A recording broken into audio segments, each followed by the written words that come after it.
We're heading back to DC this week, and everyone's going to be talking about what's going to happen next. And my argument is going to be that the worst possible scenarios are not inevitable, meaning there's another path. Some will argue that the far right is going to be very empowered because Trump is going to be president.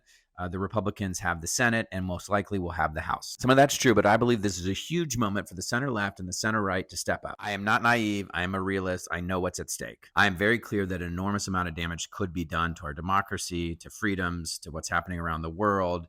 To the most vulnerable among us. The center left and the center right coming together to get things done is not far-fetched. In fact, people widely believe that this Congress, the 118th Congress, was one of the most dysfunctional Congresses in the history of the United States. The only thing that was functional about this Congress was this bipartisan majority, the center left and the center right. There is a strong possibility that Republicans will work with Democrats again. There are a ton of normal, pragmatic, bipartisan members of Congress, Democrats and Republicans. In fact, there's only so many people on the far left and the far right. Maybe 20 on the far left, maybe 20 on the far right, meaning that the vast majority of us, progressive, conservative, Democrat, Republican, we are normal, pragmatic, and bipartisan. If you remember, the far right was going to blow up the U.S. economy, the global economy, by defaulting on our loans, refusing to lift the debt ceiling. It was the center left and the center right coming together to form a bipartisan majority to make sure that didn't happen. Congress had to reauthorize the FAA, the folks that deal with air traffic controllers, for example. We need more air traffic controllers. We needed a bipartisan agreement. It was those of us in the middle that got it done. It was the same group that got the national security and global aid package done. And when it came to the budget and making sure the government didn't shut down,